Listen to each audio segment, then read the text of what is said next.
আমরা যেটা নিশ্চিত হয়েছি আমাদেরকে তারাও একটা ছবি প্রোভাইড করেছিল রাসেল, এবং সেই ছবিটাকে আমরা আমাদের মিলিয়ে দেখেছি যে এটা রাসেল ভাইপার।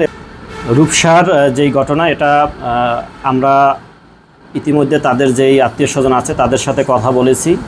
ঘটনাটি ঘটেছে মূলত 4 তারিখ এপ্রিল মাসের, এবং আমরা খবর পাই 7 তারিখে। ঘটনা যখন ঘটে তখন তারা খুলনা মেডিকেলে নিয়ে আসে এবং 1 ডোজ অ্যান্টিভেনম রোগীকে দেওয়া হয়। পরবর্তীতে যখন খুলনা মেডিকেল থেকে আরও উন্নততর চিকিৎসার জন্য ঢাকা মেডিকেলে ট্রান্সফার করা হয়, মূলত তখনই এই 7 তারিখে ঘটনাটি প্রকাশ পায়।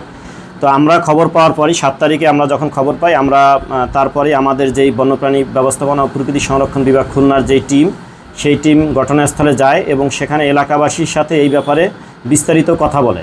তো আমরা যেটা নিশ্চিত হয়েছি আমাদেরকে তারাও একটা ছবি প্রোভাইড করেছিল রাসেল, এবং সেই ছবিটাকে আমরা আমাদের মিলিয়ে দেখেছি যে এটা রাসেল ভাইপার। এবং স্থানীয় যে লোকজন, সেই লোকজনের সাথে আমরা কথা বলি, সেই লোকজনের সাথে কথা বলে তাদের যে বর্ণনা এবং ওই ছবি সব কিছু মিলিয়ে আমরা এটা শনাক্ত ধারণা করতে পারি, এবং আমরা মোটামুটিভাবে এটা নিশ্চিত হতে পারি যে এটা রাসেল ভাইপার বা চন্দ্রবড়া সাপ।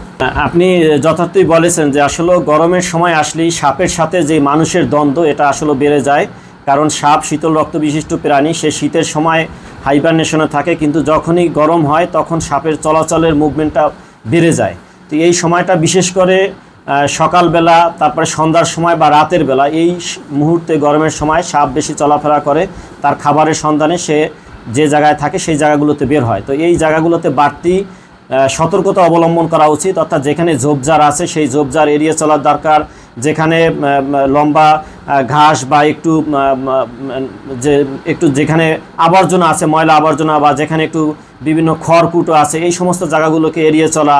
বা বিশেষ করে যারা ধান কাটে এই সময়, বিশেষ করে আপনারা জানেন যে এটা ধান কাটার মৌসুম, এই মৌসুমে দেখা যায় যে প্রচুর পরিমাণে সাপের আক্রমণে যারা যে কৃষক আছে তারা আক্রান্ত হয়। তো তারা যদি একটু বড় জুতা বা বুট জুতা পায়ে দিয়ে তারা ধান কাটে, এই বিষয়ে সতর্কতা হওয়া।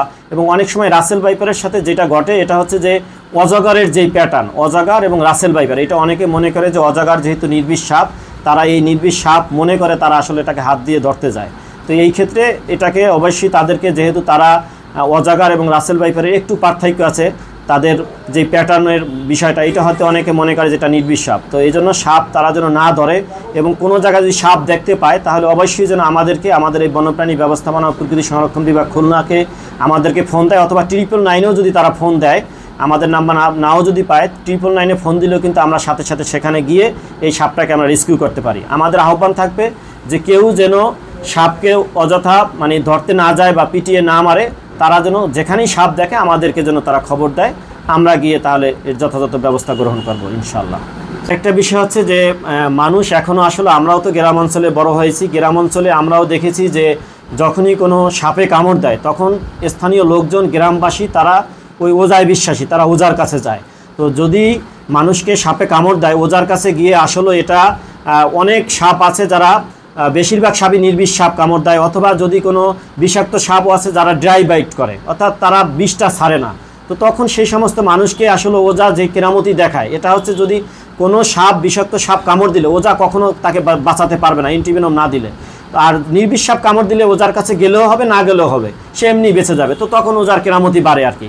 তো এই জন্য আমাদের জনগণের কাছে বা স্থানীয় গ্রামবাসী বা সকলের কাছে উদাত্ত আহ্বান থাকবে যে যখনই সাপে কামড় দেখ, সেটা নির্বিষ হোক আর বিষাক্ত হোক, আপনারা সেটা আইডেন্টিফাই করতে পারবেন। আপনারা নিকটস্থ হাসপাতালে চলে যাবেন, নিকটস্থ হাসপাতালে ডক্টর আছে, অ্যান্টিভেনম আছে, তারা এটা প্রপার চিকিৎসা করবে। তারা তাদেরকে কামড় দিলে তারা একটা সময়, নির্দিষ্ট সময় তারা হাসপাতালে অবজারভেশনে রাখবে যে আসলে সেটা নির্বিষ সাপ কিনা বা না বিষাক্ত সাপ কিনা। যদি বিষাক্ত সাপ হয় তাহলে অবজারভেশনে রাখার পরে তারা কিছু সিমটম দেখা দেয়, তখন তারা অ্যান্টিভেনমটা প্রয়োগ করে।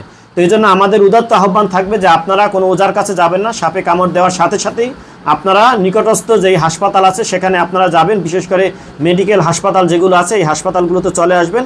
এখানে ডাক্তারের অবজারভেশনে থাকবে, এবং আমাদের কাছেও 999 অথবা আমাদের বন বিভাগের যেই খুলনা অঞ্চলের আমাদের এই নাম্বার আছে 019990057111 অথবা 019990058883, এই নাম্বারগুলোতে আপনারা যোগাযোগ করতে পারেন। আমাদের টিমও ঘটনাস্থলে যাবে এবং আপনাদেরকে যথার্থ যেই সাপোর্টগুলো আছে এটা দেওয়ার চেষ্টা করবে। এটা খুব ইন্টারেস্টিং বিষয় যে আসলে অন্যান্য যে সাপ আছে, অন্যান্য সাপ কিন্তু জানেন যে অন্যান্য সাপ হচ্ছে তারা ডিম দেয়, এবং ডিম থেকে বাচ্চা বের হয়।